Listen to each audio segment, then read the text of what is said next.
Ahí estamos. Hola, ¿qué tal? Buenas tardes, ¿cómo están? Yo soy tu amigo Cristian Ferragut. Estamos, la verdad, enmarcando una fecha súper importante, al menos para todos los chilenos, y la verdad para todo el mundo y todos los latinos, que hoy es 11 de septiembre, un día como hoy, en 1973, hace 44 años, hubo un hecho histórico en mi país con respecto al golpe de Estado militar, y me encuentro con una entrevista muy interesante, y la verdad me encuentro con el diputado federal de 1973, el diputado del señor Guillermo Arturo Gómez Reyes, y vamos a enmarcar un poquito porque la historia se hizo para contarse, ¿sí?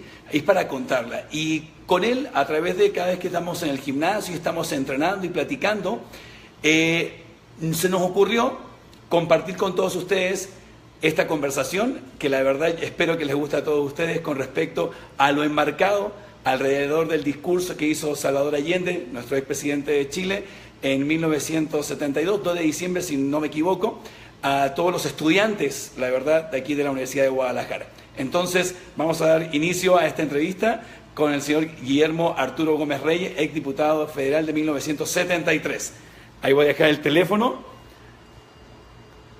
Señor Guillermo, ¿cómo está? Muy bien, ¿y usted? Muy bien, ¿y usted? Buenas tardes, ¿cómo está? Buenas tardes. Un gusto, la verdad, que me reciba, la verdad, aquí en su casa, y más que nada en su casa, que me reciba en su lugar imagino que de esparcimiento, de conocimiento, de literatura, de tanta información que vemos plasmada en sus paredes. Ahí tenemos un cuadro que dice: la historia es nuestra y la hacen los pueblos, el presidente Allende, el 11 de septiembre de 1973.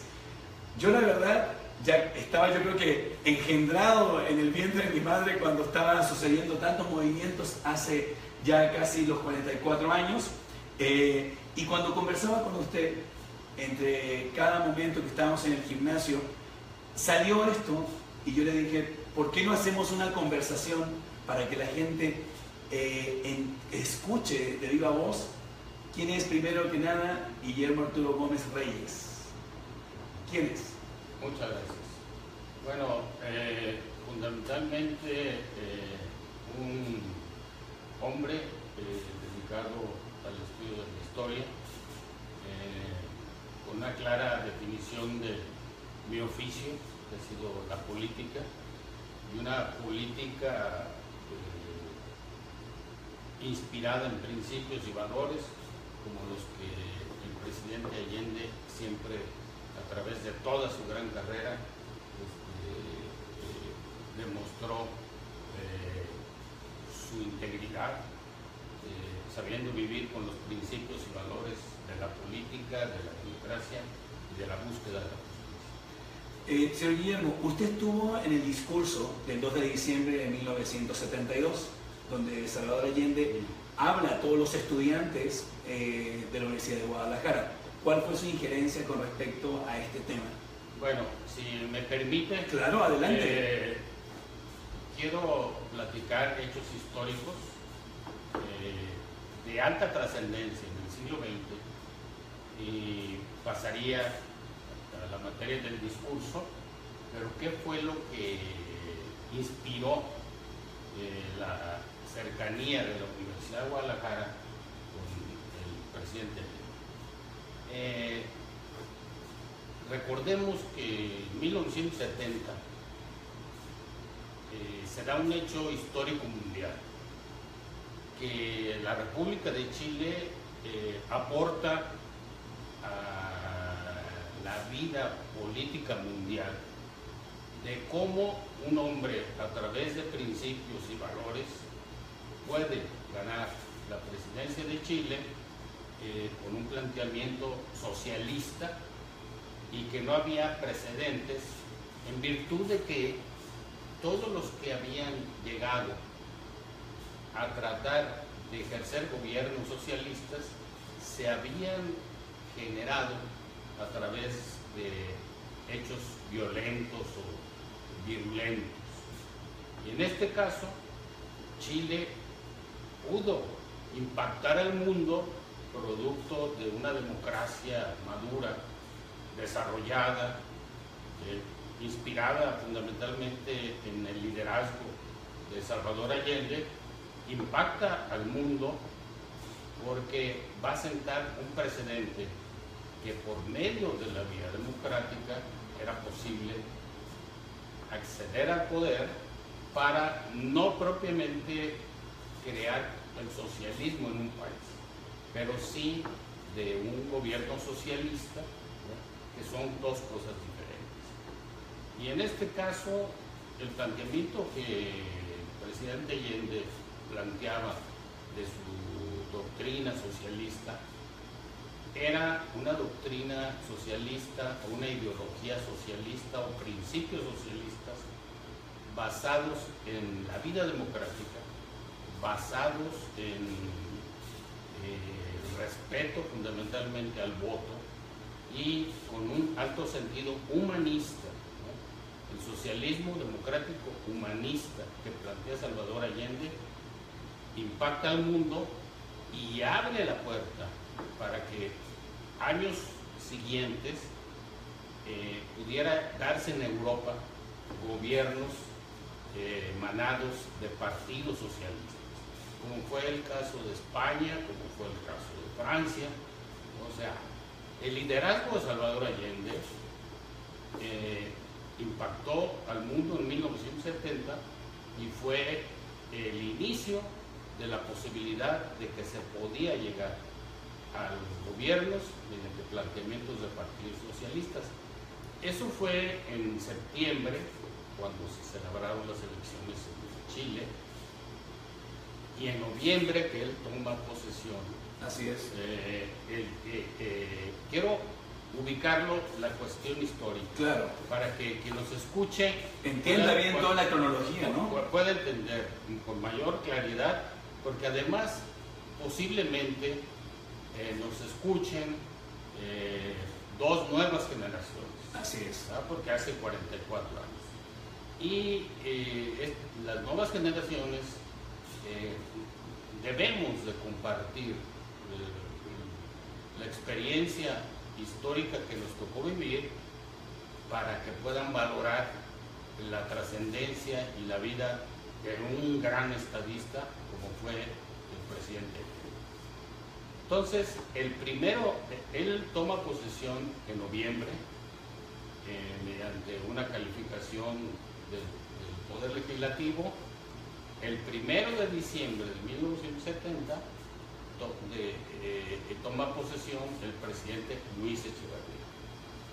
Y el año siguiente, en 1971, viene el cambio de rector en la Universidad de Guadalajara. Okay. Entonces, el rector de la Universidad de Guadalajara era un hombre marxista, con un pensamiento socialista afín e impresionado e impactado por la figura de Salvador Allende, que efectivamente coincidíamos tanto yo como dirigente estudiantil como con el rector de la universidad, de que se estaba dando un suceso internacional de que era posible, para combatir la desigualdad, para buscar mejores condiciones de vida para los económicamente débiles, a través precisamente de una nueva concepción del socialismo democrático, alejado de la dictadura del proletariado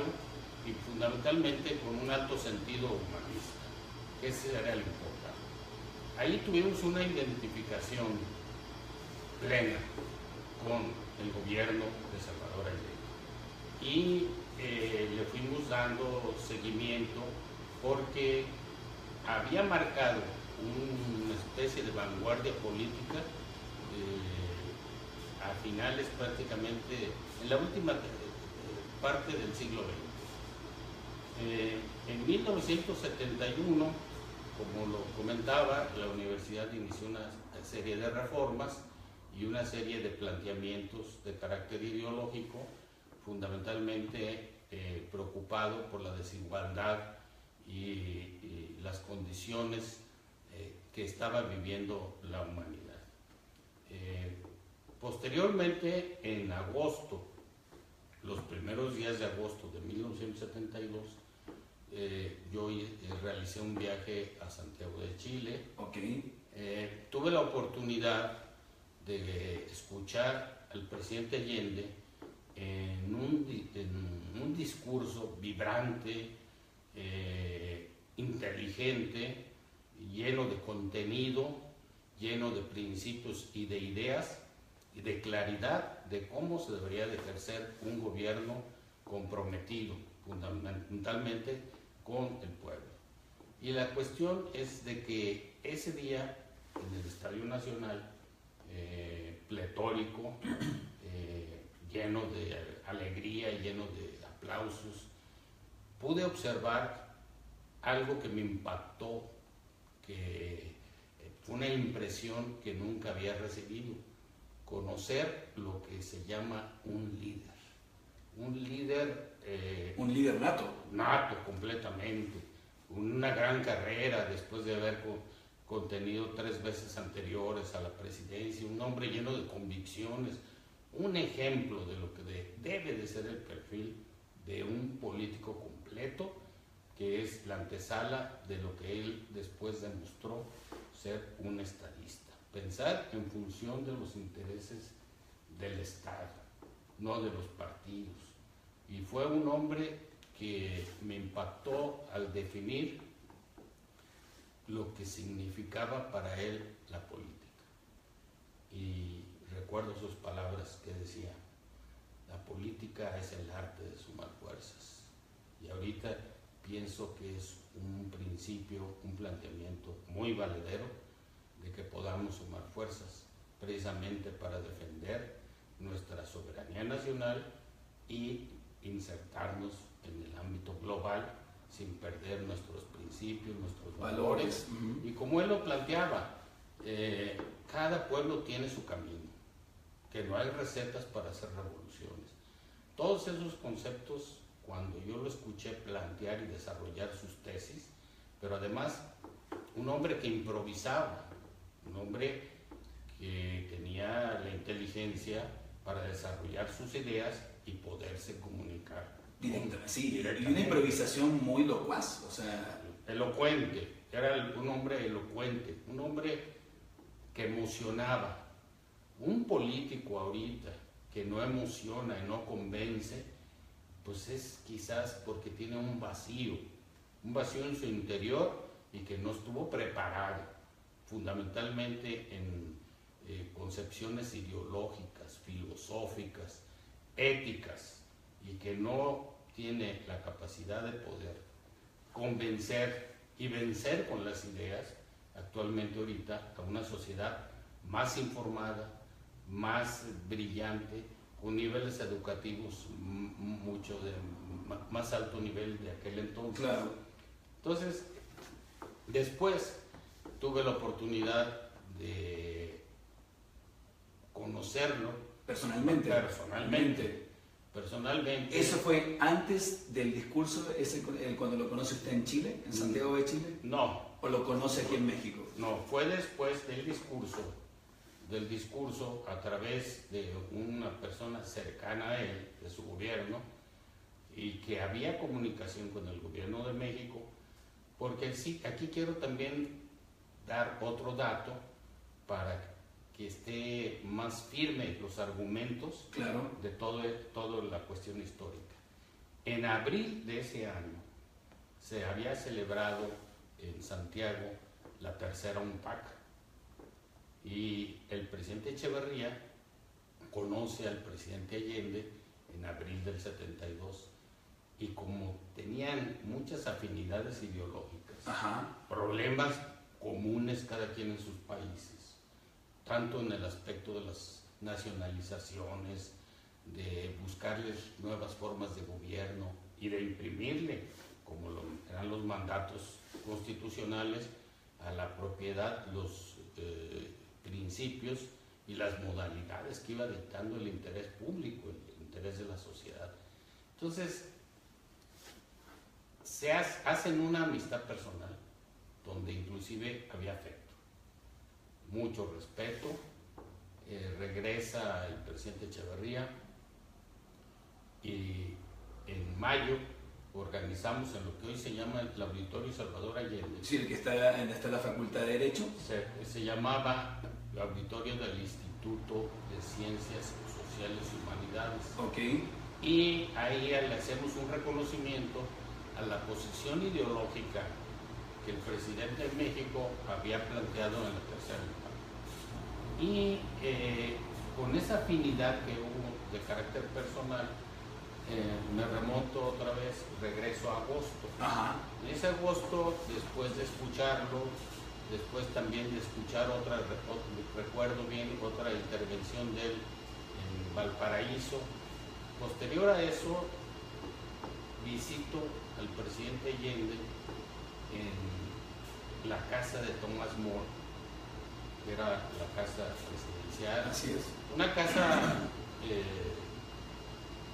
de una república, auténtica república, una casa austera, y por la noche lo saludo, nos reunimos en un pequeño como desayunador, okay. más no una sala, es un desayunador. Conversamos y ahí precisamente la conclusión de la reunión era la posibilidad y las condiciones adecuadas para que estuviera él en la Universidad de Guadalajara previo a la cita que tenía en Nueva York para pronunciar un discurso ante las Naciones Unidas de la situación tan difícil que vivía la República de Chile a través del bloqueo. Y ya se ventilaba lo que venía, ¿no? Yo cuando estuve en agosto, las condiciones eran muy difíciles. Era claramente observable la injerencia de intereses de transnacionales queriéndose involucrar en las decisiones políticas y además no respetando los hechos de gobierno basados en la vida jurídica de una constitución y basados fundamentalmente en garantizar los actos de soberanía que cada país tenemos derecho a ejercer, claro, nuestras formas de gobierno. Entonces las condiciones ya eran muy difíciles, todavía era una época de que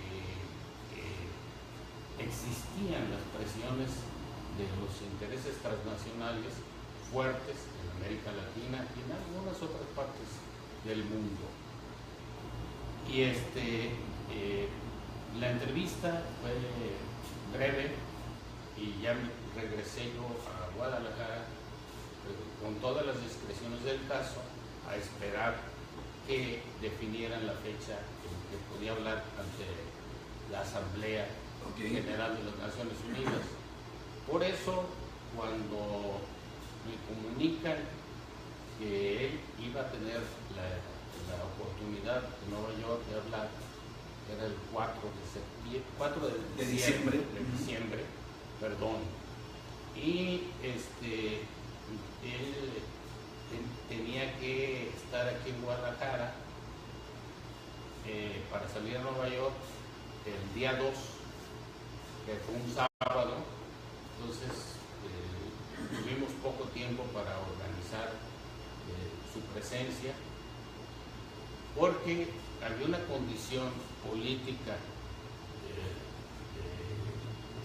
de condiciones muy especiales, de circunstancias complejas en 1972, de que el presidente Allende quería hacer un pronunciamiento en un foro universitario.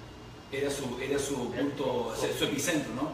Su objetivo, no lo quería hacer ante un poder político, sino que fuera un foro universitario, por lo que implicaba, ¿no?, el concepto de la universidad, por la cuestión de la pluralidad. Y la juventud, ¿no? O sea, que al fin y al cabo eran los oídos más frescos y con las ideologías que tenían que encauzarse en un futuro que es lo que tenemos hoy. Por supuesto, éramos una generación evidentemente formados en la Constitución del 17, éramos no más en México, sino a nivel mundial se habían dado manifestaciones juveniles, fundamentalmente de izquierda, pero de una izquierda inteligente, racional, de una izquierda que fundamentalmente quería combatir la desigualdad social y la concentración de los capitales que se estaba generando a nivel mundial. Y la Universidad de Guadalajara era la única universidad a nivel nacional que podía recibir al presidente Allende en un ámbito de absoluto respeto, pero no nomás de respeto, sino de una identidad ideológica afín, porque la universidad se ensamblaba muy bien con el planteamiento ideológico, político que él sustentaba.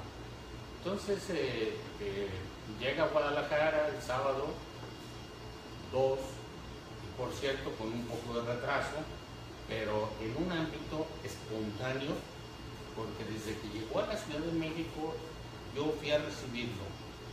Salió los ciudadanos, mujeres, niños. La gente con banderas, banderas de Chile, de México. O sea, estuve viendo hoy un video en YouTube cuando él, obviamente, si lo quieren buscar, y así como usted lo está plasmando a través de su voz y narrando la historia, vemos cientos de mexicanos en las calles recibiendo a Allende.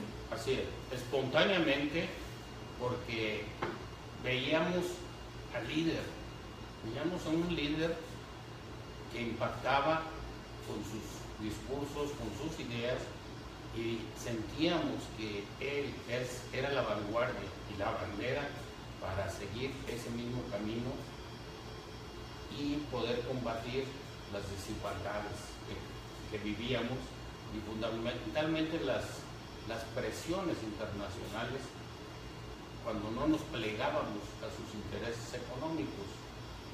La gente salió espontáneamente. Inclusive recuerdo que pasó de la Reforma un campesino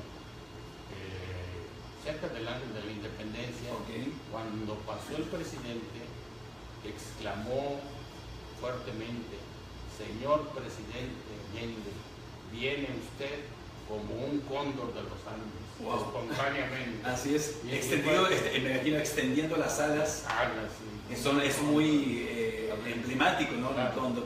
Señor Guillermo, ¿en qué impactan para usted como personalmente este discurso de Allende? O sea, la presencia de él aquí en la Universidad de Guadalajara. Bueno, voy a hacer mención de algo que no lo había comentado, menos en una entrevista. En el evento, Salvador Allende, el presidente Allende, en el presidium le expresó al presidente Echeverría, más o menos fueron estas palabras: Luis, píchame unas palabras para poder hablar, porque tengo la mente en blanco. Entonces me pide el presidente Echeverría que pusiera énfasis, que le diera ambiente político al presidente Allende para que él pudiera hacer su discurso. Yo había elaborado un discurso más que nada dedicado a él, no dedicado a la comunidad universitaria, porque advertía que iba a ser la única vez que íbamos a encontrarnos la Universidad de Guadalajara y el presidente Allende. Iba a ser muy difícil poder tener otra oportunidad y menos en esas condiciones políticas. Yo me levanto del presidium, palmeo al presidente y me acerco al oído. Y con la investidura de presidente de estudiantes, ¿no? De la Universidad de Guadalajara. Era yo el presidente de la Federación de Estudiantes de Guadalajara. Y le comento, no lo voy a hacer quedar mal, porque traía la emoción, la pasión de poderle hablar al presidente el afecto, del reconocimiento a su liderazgo. Y mi discurso lo pronuncio fundamentalmente a él e insisto desde el micrófono: señor presidente de de la República de Chile, señor presidente Salvador Allende, para estar captando su atención. Y las fotografías, como era un hombre muy cuidadoso, muy inteligente, un hombre de una gran cultura política y en general, no dejaba de observar mi presencia porque él sentía que yo me estaba comunicando. Claro. Bien.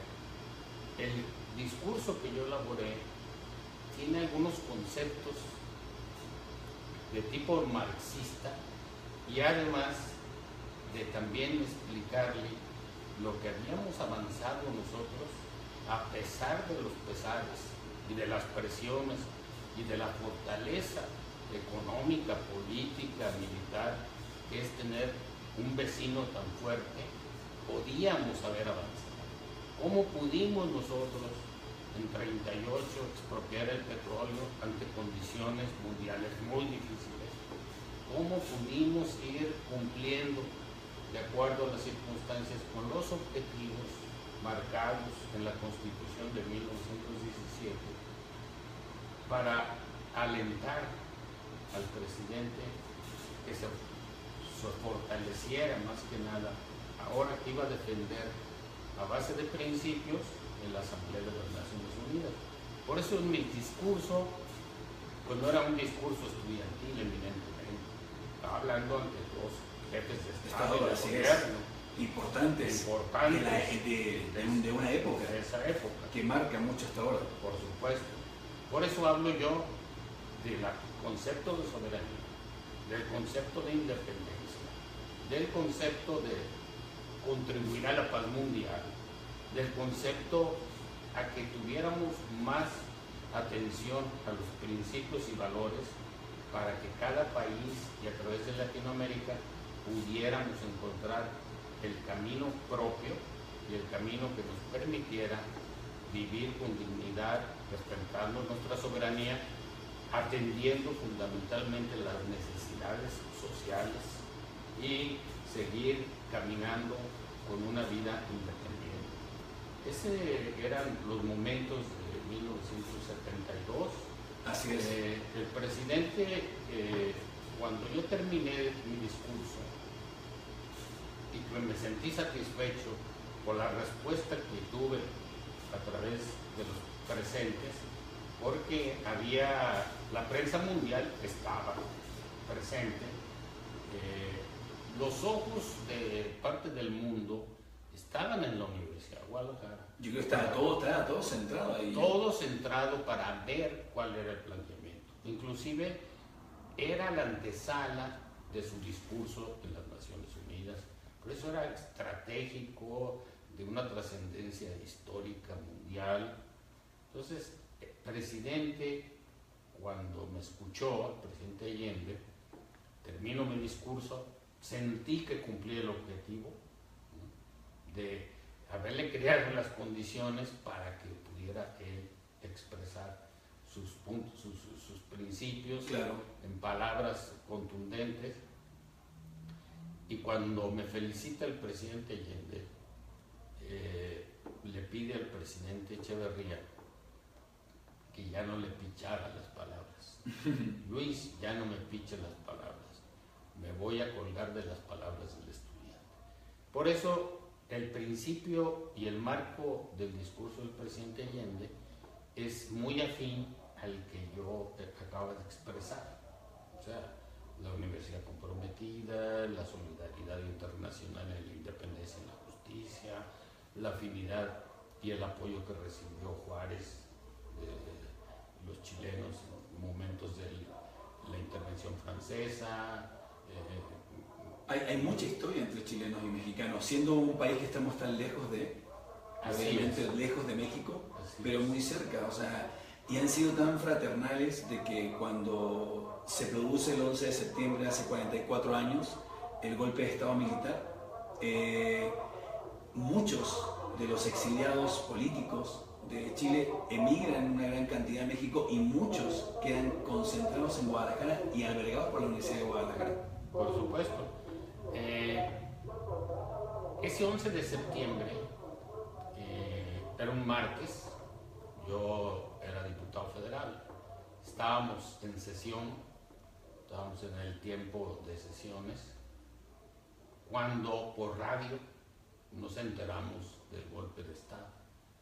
Y yo pedí hacer uso de la tribuna para condenar enérgicamente el golpe de Estado y pedir se salvaguardara la integridad física del presidente y su familia. Fueron días negros, aciagos, oscuros, que México ha pegado a ser un país de proteger a los perseguidos políticos, ¿verdad? Aplica su doctrina en esa materia y tiende la mano al amigo presidente, al que él dijo gracias por ser amigo de mi patria, que es una frase profunda que llevo en mí, porque fue como terminó su discurso, y Echeverría y México demostró que éramos amigos de su patria, porque México le costó bastantes presiones toda esa demostración de solidaridad internacional hacia Chile, con respecto a Estados Unidos. Y fue muy complicado, claro, muy difícil, porque jugó un papel muy importante el embajador Gonzalo Martínez Corbalán. Yo estuve mucho al pendiente de lo que estaba aconteciendo. Después platiqué con los primeros que llegaron, que fui a verlos, que curiosamente pasaron el 15 de septiembre en un avión de Aeroméxico y dieron el grito. ¿En el avión? En el avión de emoción. Después le comentaba yo, después de que estuvieron esperando a Pablo Neruda. Casi 17 horas, me decía. 17 horas. De hecho, este avión que esperaba obviamente sacar chilenos, obviamente de mi país, esperando obviamente a Pablo Neruda, que obviamente al momento de determinar en qué tanto esperaban o no a Pablo Neruda para que subiese este avión, ¿quién les lleva la noticia? ¿Cómo saben de que Pablo Neruda no sube al avión y decide quedarse en su país? Bueno, yo platicando con Gonzalo Martínez Corbalán y con Frida Mulac, que era la secretaria de prensa del presidente Allende, y que ella estaba en la embajada, por supuesto, se metieron a la casa de la embajada en México, de la embajada de México en Chile. Ajá. Y el presidente Echeverría le insistió mucho a Gonzalo Martínez Corbalán, el embajador, convenciera a Pablo Neruda trasladarlo a México. Martínez Corbalán fue a Isla Negra, se llamaba donde él vivía. Cerca de Santiago. Cerca de Santiago. Y a convencerlo, se comunicó con el presidente Echeverría para informarle que Pablo Neruda no quería venir a México, y Echeverría le insistió, regrese, Gonzalo, convénzalo. Fue otra vez a Isla Negra y el avión ya estaba estacionado parado pues en Pudahuel. Que así se llama, es la zona donde está el aeropuerto de Santiago de Chile. Ahí estaba el Arturo Merino Benítez. Arturo, así se llama. Y era una de los aviones de aquella época, recuerdo bien, era un DC-8, que inclusive en ese avión había ido el presidente a la tercera UNTAC, porque el presidente de México no tenía un avión que pudiera hacer esos viajes largos. Claro. Siempre se viajaba en Aeroméxico, se contrataba, el presidente carecía de un avión propio. Y el avión estuvo ahí en Pudahuel y se tomó la decisión de tener que salir porque no podían esperar más. El avión estaba lleno, al tope de su capacidad. Al tope de su capacidad, porque el avión lo habían abordado chilenos, que Gonzalo Martínez Corbalán había logrado un salvoconducto, y a través del salvoconducto y no podían esperar más porque ponían en riesgo la integridad misma de los que estaban en el avión. Claro. Entonces el avión tuvo que partir cerca en la noche en el transcurso del vuelo se da el grito porque era 15 de septiembre, algo muy patriótico. Me compartieron que fue muy emocionante. No me imagino. O sea, porque al fin y al cabo das un grito de México arriba del avión saliendo de un país entrando en una dictadura, claro, proclamando la libertad, la verdad. Por supuesto. Y más cuando yo llegué a escuchar que si hay algo de las cosas más lastimosas en la vida es abandonar uno su patria, vivir fuera de su patria, vivir con persecuciones políticas, que es una de las cosas más injustas y que se dio muy fuertemente en el golpe militar de Chile, y muy lamentable, y mi México siempre estuvo al pendiente. Yo después tuve la oportunidad de visitar a doña Ortiz, a la esposa de Allende. La esposa de Allende en México. Yo vivía en México, ella vivía por la calle Adolfo Prieto, en la colonia del Valle, precisamente curioso, enfrente de Radio UNAM. Ok. Ahí es donde ella llegó a vivir, y sigo conservando buena relación con algunos chilenos, ¿verdad? Y el recuerdo pues, de Salvador Allende a mí será inolvidable, porque escribiendo mis memorias, una de las cosas que resalto es el momento político más importante de toda mi vida, en mis 72 años, ha sido el 2 de diciembre de 1972, haber tenido la oportunidad de haber escuchado a Allende, donde fue un discurso bien estructurado, dirigido a la juventud. Y ahora me llena de satisfacción porque en la Universidad de Guadalajara hay algunos centros universitarios, inclusive preparatorias, que a los alumnos de primer ingreso les exhiben el video del discurso.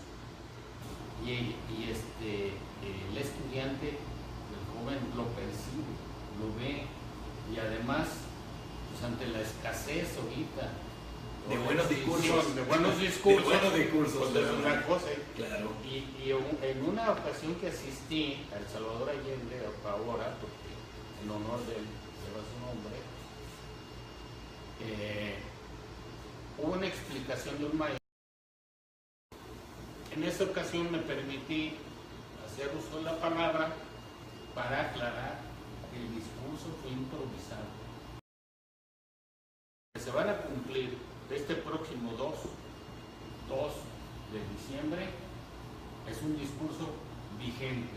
Ajá. Es un discurso de un hombre que tuvo una visión para advertirnos qué nos podía pasar, y sin embargo no hubo la capacidad de interpretarlo y de tomarlo como una guía para saber cómo gobernar apegado a los principios y apegado fundamentalmente a los cambios que va exigiendo la sociedad, ¿verdad? Dentro del marco jurídico de legalidad y propio de cada país. Eso sigue siendo vigente y sigue siendo un gran ejemplo. Y yo creo que si hace rato yo me puse en YouTube a verlo, porque igual cualquier persona tiene acceso para ver este video, al ratito se los voy a compartir, el link, que si cierras los ojos y escuchas ese discurso, así como lo dice usted en este momento, es extremadamente vigente, muy apegado obviamente a la esperanza de que a la juventud, apostar a la juventud, pero con esos principios y valores bien fundamentados y con voz y voto, o sea, que al fin y al cabo son los que obviamente mueven y toman decisiones en el futuro. O sea, las decisiones que en el 1972 es el resultado de muchas de lo que hay hoy. Y quizás hoy falta esa juventud como con más gallardía. Claro, mire, hay aquí algo muy, muy interesante, lo que usted está diciendo.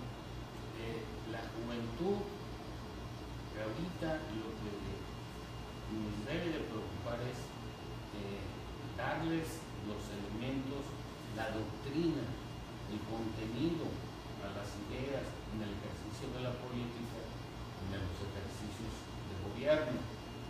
Y presidente Allende era un hombre tan bien formado y brillante que por esto, unos días antes de su fallecimiento, del golpe militar, de su fallecimiento, él llegó a plantear, como buen político, la necesidad de ir a un plebiscito.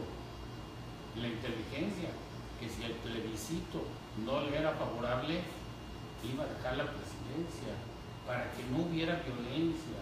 Ese es el desarrollo democrático que él tenía. El pueblo decida a través de un plebiscito.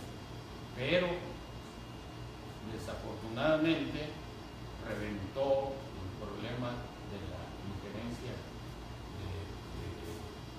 de fuerzas militares para hacerle uno de los crímenes o atentados más grandes a la democracia.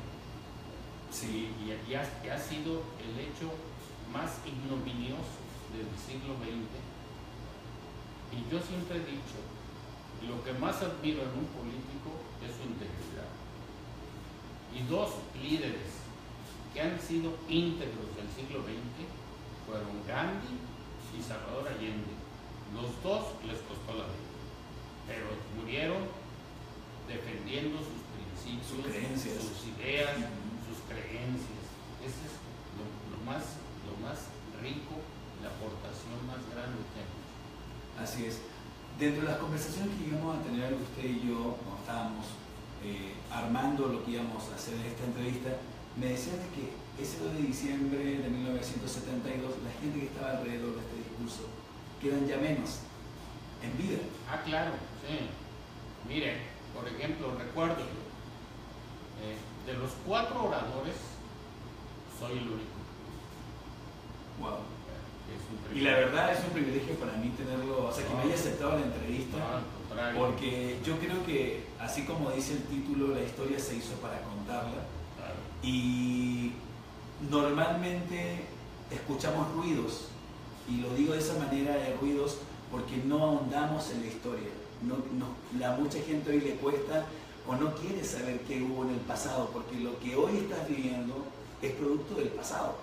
Sí, claro. Y por eso obviamente tenemos que abrazar el pasado, no como obviamente de vivir de él, sino de aprender de él. Así es. Que no se repitan circunstancias, situaciones como las que han pasado de ese 11 de septiembre de 1973, en donde la verdad muchos chilenos pierden la vida, muchos chilenos quedan prisioneros, un estadio nacional en donde se gritaba un gol era sufrimiento. Y hoy en día, aunque se sigue haciendo muchos eventos dentro del mismo lugar, tanto como conciertos como partidos de fútbol, existe una parte obviamente donde están las firmas de muchas de las personas que estuvieron ahí como presos y detenidos. O sea, yo creo que aquí es como hoy, y decidimos hacerla hoy porque hoy, exactamente hoy, 11 de septiembre de 1973, un día como hoy, hace 44 años, Chile se produce un parteaguas en su historia, en su vida política, en su vida social, económica, de migración impresionante, y me incluyo dentro de esa parte de migración porque nosotros emigramos a Venezuela en el año 79, pudimos salir de Chile, en donde no muchas personas y muchas familias pudieron salir, y pudimos tener una vida alejada de nuestra familia, que después regresamos cuando entra la democracia. Pero el punto, señor Guillermo, es la verdad que invitar a todos los jóvenes a través de este video que investiguen más, que sepan más de la historia, tanto como lo que estamos compartiendo ahora, como tantas historias que hay dentro de la política y la cultura de México.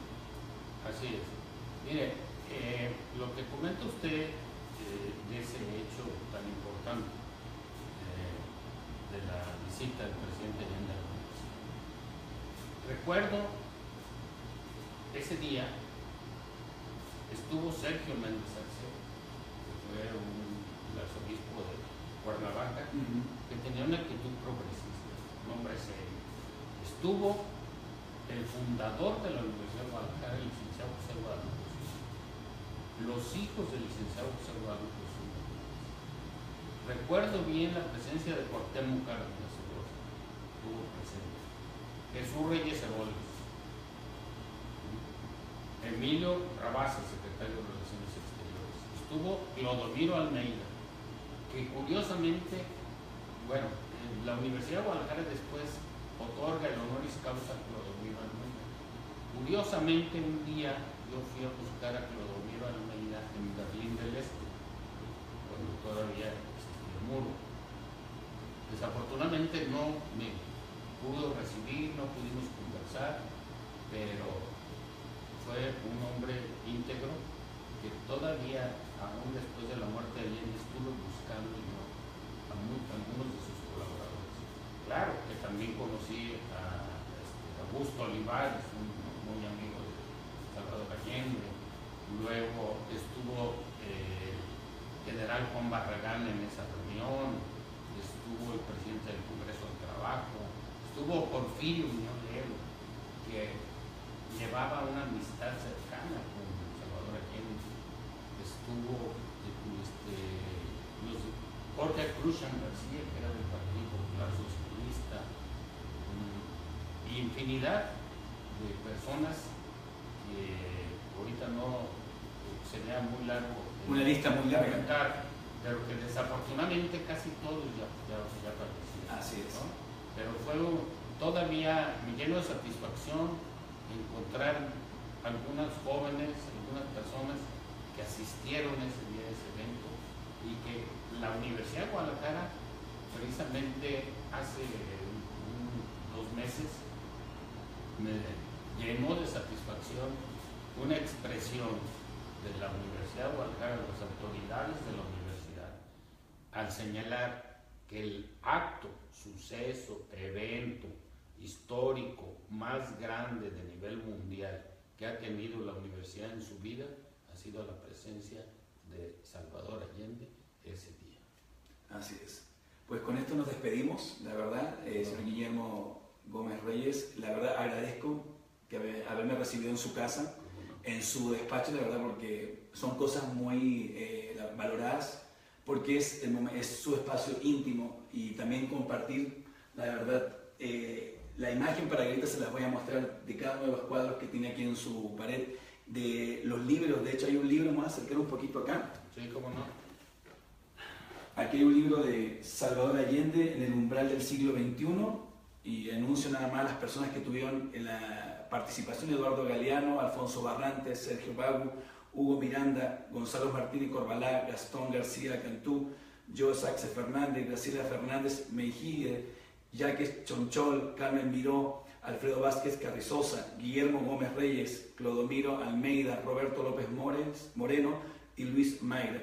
Este libro se llama Salvador Allende en el umbral del siglo XXI. Es un libro interesante, obviamente, para aquellas personas que quisieran poder entender más sobre este tipo de información. Es como, la verdad, un libro de vida con respecto al movimiento de Salvador Allende. De este libro, Plaza y Janés lo financió. Lo presentamos precisamente hace 19 años, porque fue para recordar el 25 aniversario de su muerte. Firmamos un documento donde las regalías del libro fueron la primer parte para iniciar el monumento de Salvador Allende que está enfrente de la moneda.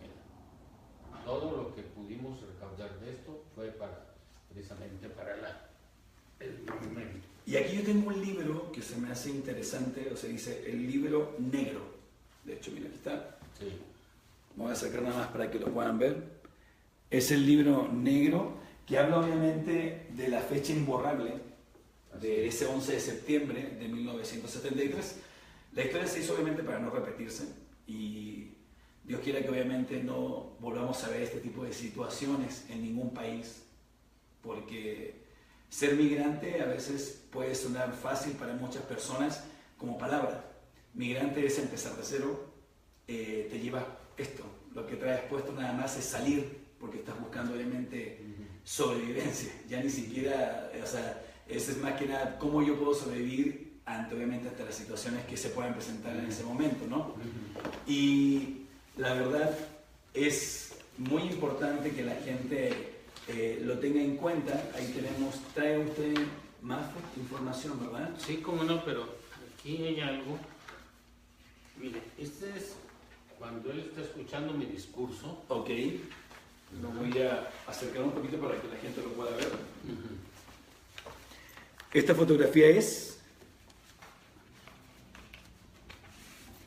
Sí, y esta, mire, es de un libro de... Y con esto, mire, Ajá. esas fueron las últimas palabras del discurso. Ahí está. Del día 2, que dice: gracias por ser amigo de mi patria, a México por ser amigo de mi patria. Así es, Allende, amigo de mi patria. Y hoy que tengo oportunidad, que se me da, que me escuche decir mis últimas palabras, así también son: gracias al presidente Allende por ser amigo de mi patria. Así Qué es. bonita frase. Y con eso nos vamos, señor Por Guillermo supuesto. Gómez. Y muchas gracias. O sea, me despido de usted. Muchísimas gracias, señor Guillermo. La verdad es un honor. Nuevamente le agradezco este recibimiento y vamos a dar una vueltita para que veamos los cuadros de la pared, porque yo pienso que son momentos que vale la pena compartir con toda la gente. Ahí voy. Claro. Si pueden darse cuenta, ahí está el cuadro de Salvador Allende, y este es uno de los que dice la frase: la historia es nuestra y la hacen los pueblos. El presidente Allende, en 11 de septiembre de 1973. Y una foto importante, obviamente, dentro de la historia, desde, obviamente, Allende con su rifle, con respecto a qué, pues defendiéndose. Así es. Sí. Aquí podemos ver otra de sus fotografías. Y pues eso ha sido todo, amigos. Muchas gracias, la verdad. Ya saben, yo soy Cristian Ferragut. Sígueme en mis redes, WOD, para que puedas saber más de tanta información que podemos captar. Ahí están todos los libros. Una gran cantidad de información.